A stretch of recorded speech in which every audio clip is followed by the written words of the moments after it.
Hi friends, నేను మీ దేవి సుబ్రహ్మణ్యం. ఈరోజు మనం జున్ను చేసుకుందామండి. జున్ను పాలు లేకుండా జున్ను అండ్ ఎగ్లెస్ ఎలా చేయాలి అనేది చూసేద్దాం. చూసారా ఎంత బాగుందో కదా. ఒకసారి దానికోసం ప్రాసెస్ ఏంటో చూసేద్దాం. మరి దీనికోసం ముందుగా ఒక కప్పు పెరుగు తీసుకోవాలండి. ఇది ఫ్రెష్గా ఉండాలి. ఫ్రెష్గా ఉంటేనే మనకి టేస్ట్ అనేది బాగుంటుంది. అది కూడా థిక్గా ఉండాలండి, చాలా థిక్గా ఉండాలి. దానికోసం ఒక జల్లెడలో ఒక పల్చని క్లాత్ యాడ్ చేసుకుని ఆ క్లాత్ పైన మనం ఈ పెరుగు వేసుకుని ఇలా ప్రెస్ చేసుకున్నట్లయితే వాటర్ అంతా సపరేట్ అయిపోతుంది. ఇలా సపరేట్ అయిపోయిన కర్డ్ని మనం తీసుకోవాలండి, పెరుగుని తీసుకోవాలి. ఈ విధంగా వాటర్ అంతా సపరేట్ చేసేసుకోవాలి. సపరేట్ చేసుకున్న ఆ పెరుగుని ఒక మిక్సింగ్ బౌల్లో యాడ్ చేసుకుందాము.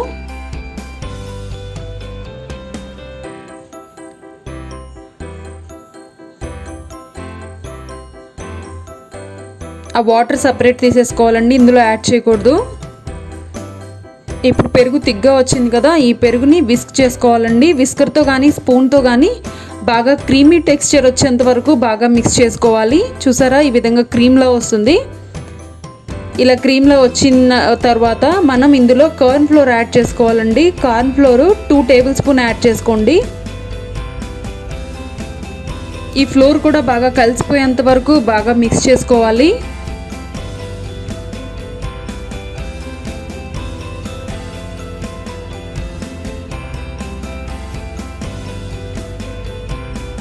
ఈ విధంగా కంప్లీట్గా మిక్స్ చేసుకున్న తర్వాత ఇందులో మరో కప్పు కండెన్స్డ్ మిల్క్ యాడ్ చేసుకోండి. మిల్క్, కర్డ్, తర్వాత కండెన్స్డ్ మిల్క్ 3 కూడా సమానంగా ఉండాలండి. మనం కర్డ్ ఒక కప్పు తీసుకున్నాం కాబట్టి కండెన్స్డ్ మిల్క్ కూడా ఒక కప్పు తీసుకోవాలి. ఇది కూడా ఈ మిశ్రమంలో బాగా కలిసేంత వరకు బాగా కలుపుకుందాము.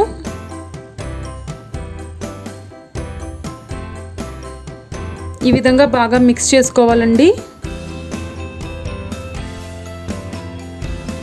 ఇలా మిక్స్ చేసుకున్న తర్వాత ఇందులోనే మరో కప్పు పాలు యాడ్ చేసుకోండి.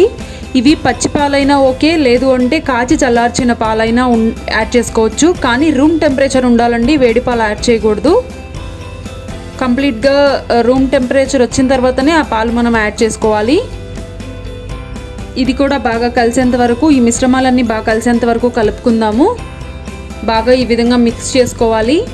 బాగా మిక్స్ చేసుకున్న మిశ్రమాన్ని మనం ఎందులో అయితే స్టీమ్ చేయాలనుకుంటున్నామో ఆ గిన్నెలోకి ట్రాన్స్ఫర్ చేసుకోవాలండి. ట్రాన్స్ఫర్ చేసుకున్న తర్వాత ఇందులో ఫ్లేవర్ కోసం మనం మిరియాల పొడి 1/2 టీ స్పూను, తర్వాత ఇలాచీ పౌడర్ ఒక 1/2 టీ స్పూన్ యాడ్ చేసుకుందాము. యాక్చువల్గా మనం ఇందులో మిరియాల పొడి యాడ్ చేయని అవసరం లేదండి, పెప్పర్ పౌడర్ అవసరం లేదు. జస్ట్ మనకి ఫ్లేవర్ తెలియడం కోసం యాడ్ చేసుకుంటాం అంతే. ఇలాచీ పౌడర్ యాడ్ చేస్తే సరిపోతుంది.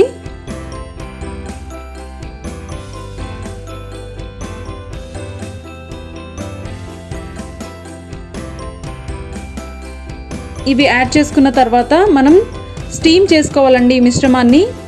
దీనికోసం ఇడ్లీ పాత్రలో కానీ కుక్కర్లో కానీ స్టీమ్ చేసుకోవచ్చు. నేను ఇడ్లీ పాత్రలో స్టీమ్ చేస్తున్నాను.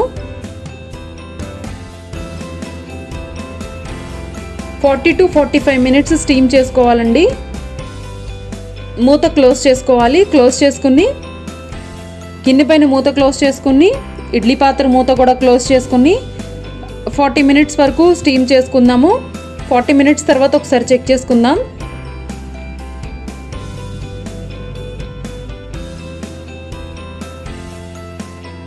మనకి క్లియర్గా తెలుస్తుందండి ఉడికిందా లేదా అనేది, చూసినప్పుడే అర్థమైపోతుంది.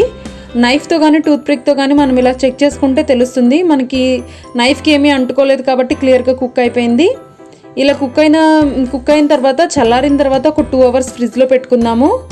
2 అవర్స్ తర్వాత మనకి కంప్లీట్గా సెట్ అయిపోతుందండి. చూడండి, మనకి చూస్తేనే క్లియర్గా తెలుస్తుంది. మనం క్యూబ్స్లో కట్ చేసుకుని సర్వ్ చేసుకోవటమేనండి. చాలా అంటే చాలా బాగుంటుంది. చూసారు కదా, ఎంతో బాగుంది కదా. మీరు కూడా ఒకసారి ట్రై చేయండి. ఎగ్లెస్ అండ్ తర్వాత జున్ను పాలు లేకుండా చేస్తున్నాము. మీకు ఈ రెసిపీ నచ్చినట్లయితే లైక్ చేయండి, ఫ్రెండ్స్ అండ్ ఫ్యామిలీ మెంబర్స్కి షేర్ చేయండి. మన ఛానల్ని సబ్స్క్రైబ్ చేయడం మర్చిపోకండి. Thank you for watching my icon TV.